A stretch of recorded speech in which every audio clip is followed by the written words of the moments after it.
So hello mga ka-channel ng God, this is your Mother Chaswang and you are my Chanek! Welcome back to my channel! For today's video, ang ating video is Q&A portion tayo. So magtatanong, nag-post ako sa FB account ko and ask me anything para sa vlog. So ayan yung mga nag-comments. Thank you so much sa lahat ng nag-comments sa aking post. And ngayon, isasagutin natin siya. Ang gaganda ng mga tanong, in fairness, sa mga walang kwentang tanong, hindi ko isama yun. Charot. So, let's go. Umpisahan na natin ang Q&A portion. Okay. Dahil katatapos lang ng RNT mo, ito ang unang tanong. From Yel Santiago Fernandez. How RNT made an impact to your life now? How RNT made an impact? Sa akin, ang laki ng impact sa akin ng RNT. Bukod sa, mas lalo akong nakilala sa Trece Martires, binigyan din ako ng chance na ng RNT para lumaban sa mga pageant, beauty pageant. Kasi parang, sa akin kasi before, parang naiisip ko na I'm not totally beautiful. Pero isang RNT na nagpatunay na hindi basihan ang ganda para makapasok ka. Yung basihan doon is marunong kang makitungo sa bawat isa. And yung RNT kasi 4 months kami nagsama-sama eh. And yung pakikisama, yung pinakamahalaga, yung rumispeto sa bawat isa. Kaya ang laki ng impact sa akin ng Reyna ng Turismo. Bukod sa nakilala ako, binigyan ako ng bagong kaibigan, bagong pamilya, and sila yon. And isa si Miel Fernandez, sa naging pamilya ko, tinuring kong kapatid, sister, sa RNT, sa Reyna ng Turismo. Kaya, thank you so much, Reyna ng Turismo, sa pinakamagandang nangyari sa buhay ko. Doon. Yun lang. Oo, yun lang. Okay. Galing din sa ka-RNT mo, from Princess Francisco. Ang ganda ng tanong niya. Ah. Ano, Rexona mo? Uy, na-appreciate ko, Mama Princess, yung ano mo ha, yung comment mo, yung tanong mo, in fairness. Alam kong alam mo to. Hindi ako gumagamit ng Rexona, gumagamit ako tawas. Tawas! Tawas talaga yung ginagamit. Tawas talaga, hindi ligo. Charot, tawas talaga ako, hindi ako gumagamit ng Rexona. Pero pag no-checks, pag walang tawas. Bukod sa nakakaputi din talaga. Oo, nakakaputi din ang talaga kasi yung tawas. tawas. Kaya tawas talaga yung ginagamit namin. And si Mama yung nagsabi ko sa amin, tawas yung gamitin namin. Kaya yun, sobrang itim ng kinikili ko.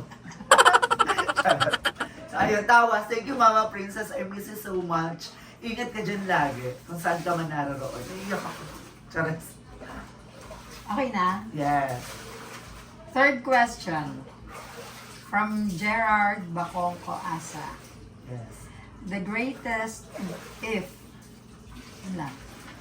What is my greatest fear? My greatest fear, what if kung pinagpatuloy ko yung pag-aaral? Siguro, marami pa akong kayang gawin. Marami pa akong aral na mapag-aaralan. Diba? Marami pa akong hindi ko nalalaman na pwede kong pag-aralan. Siguro, kung pinagpatuloy ko yung pag-aaral ko, siguro hindi ito si Chabard. Siguro hindi nag-vlog si Chabard. Siguro magigisang siyang guro, teacher. Kasi ayun talaga yung pinaka gusto ko na mangyari sa buhay ko, yung maging guro. And ayun, the greatest gift is kung pinagpatuloy ko yung pag-aaral ko. Sino ba si Chabard? And magiging ano si Chabardes mo? Ganon.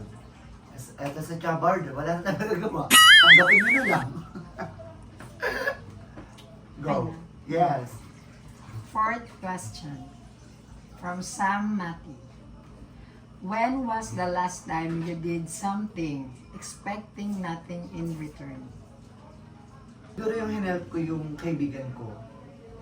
Ay, maalaala mo kaya to. Kwento ko lang. Kasi may friend akong best friend na tinuturing. Na sobrang ano siya, down. Umabot sa point na kulungan, ganon. So need niya talaga ng help.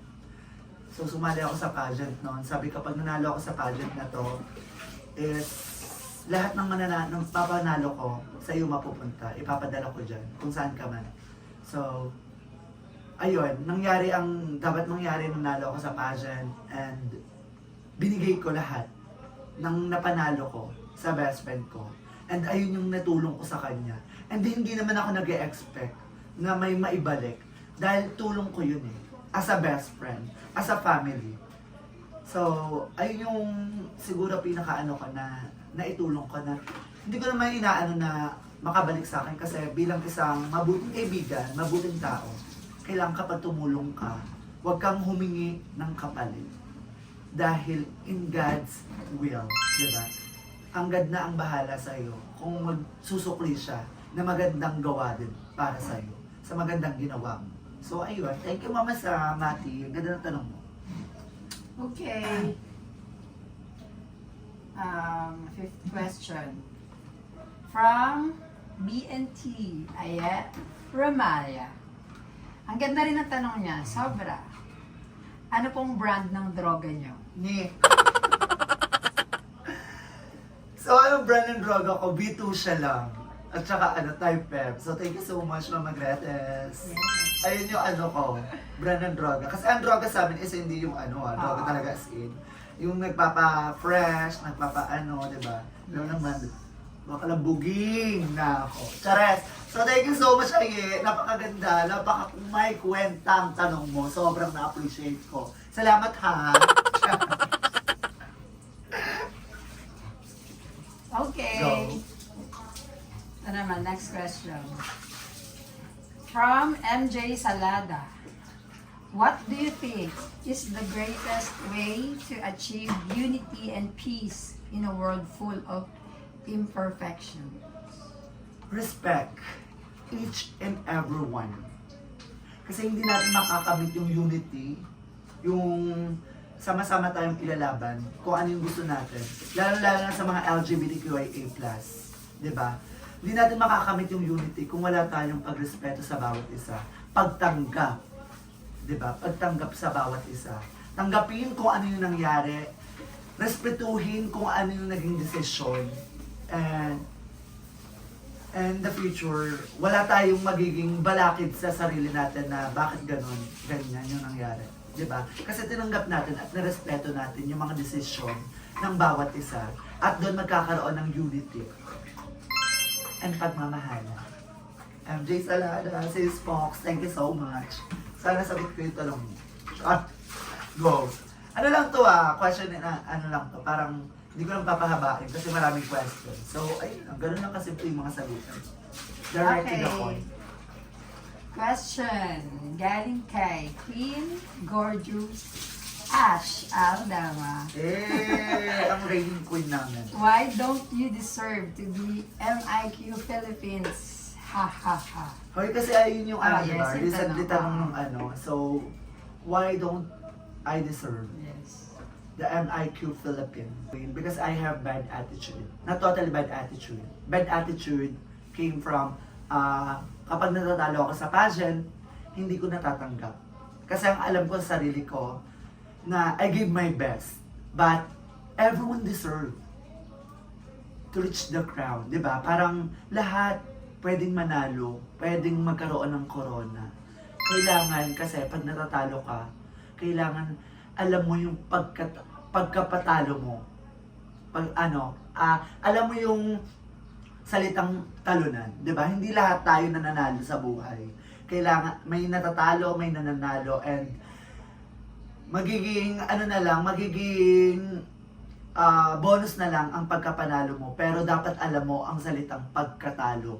Dahil ang pagkatalo, hindi basihan yan na ikaw ay talunan na. Ay yung pagkatalo is ayun, magkakaroon ka ng aral. And yung aral na yon is ayun yung dadagdag sa kaalaman mo para manalo ulit. So, ayun, I don't deserve Miss International Queen because I have a bad attitude. Kasi kapag isa kang reyna, you have a good attitude and to be a role model to each and every one. Diba? Ayun lang. Thank you, Ate Ash. Siya nasagot. Okay, from Gray Alaba. Bakit di na kayo magkasama ni Rudolph? Sino Rudolph yan? I think si ano yan, Roldy. Ay, yung nakita ko kanina. But hindi na ako magkasama ni Roldy kasi nga busy din si Roldy and malayo kami sa isa't isa. Na-ex siya 13 ako, so hindi naman pwedeng magkita. Nagkikita kami off-cam. Nagkikita kami sa laro. Kaso hindi ako nakakapag-vlog. So kapag nagkita kami ngayon, I mean, kapag nagkaroon ng chance na makita ulit, mag-vlog ako together with Roldy. Yes naman. Miss ko na si Roldy. So, ayun. Okay. From Orbon Renz. May pepe ka po ba? Wala. Nota lang. Wala syempre. Pepe talaga, hindi ligo. Charas. Wala. Ganda ng talong mo. Na-appreciate ko. Go. Last question. From Simi Innocentes. If may chance na sasali ka sa MIQ next year, sasali ka ba? At sino ang mga motivations mo para sumali? Sasali ako, hindi. Kapal naman ang mukha ko sa chance. Siyempre, kung bibigyan ako ng chance na kung sasali ako sa MIQ Philippines, siyempre, I'd rather choose yes. Siyempre, bakla, ano na yan, no? Isang ano na yan, pribilehiyo na makasali sa Miss International Queen. Si bakla, oh. Hindi siya kasama. Matero. Hindi siya nakita. So, ayun. Sasali ako sa Miss International Queen of Philippines. And, ayun muna, yung masagot ko yung Miss International Queen Philippines. Nasasali ako, yes. Accept ko yan na sasali ako. Siyempre, lahat ng mga bakla pinapangarap yung makasali sa international pageant. So, ayun. Pero hindi ako nag-expect na manalo. Charot. Yung mabigay ko lang yung ano ko, best ko. Like sa Reyna ng Turismo, maganda yung naging impact. Naging maganda yung katapusan ng Reyna ng Turismo journey ko. And ngayon, sino yung mga motivation ko kapag sumali ako sa MIQ? Siyempre, lagi ko naman sinasabi, hindi lang naman sa pagsali ko lagi sa pageant, ang motivation ko talaga is ang mama ko. Kahit sa buhay ko, sa paglaban ko sa buhay ko, as mama ko talaga ang inspirasyon sa lahat ng ginagawa ko sa buhay. So, siya yung magiging inspirasyon ko if ever nasali ako sa Miss International Queen of Philippines. And isa rin doon is yung mga pamilya ko and yung mga friends ko na sumusuporta sa akin sa bawat laban ko. Hindi lang sa pageant and sa buhay ko din. So, maraming salamat sa inyo guys sa pag-support sa akin. And abangan nyo ako next year sa Miss International Queen Philippines. Siyempre, charot lang. Charot. So, ayun guys. Siguro hanggang dito na itong vlog na to. Thank you so much, ate, sa pag-question and answer sa akin. And thank you so much, guys, sa lahat na nag-comments sa aking post sa FB na tanungan sa aking vlog. And sa mga hindi naman nag-comment, ina nyo, charis. Charot. So hanggang dito na itong video na to and I hope na nagustuhan nyo. And see you on my next vlog. Bye everyone! Thank you for watching. I love you all. See you!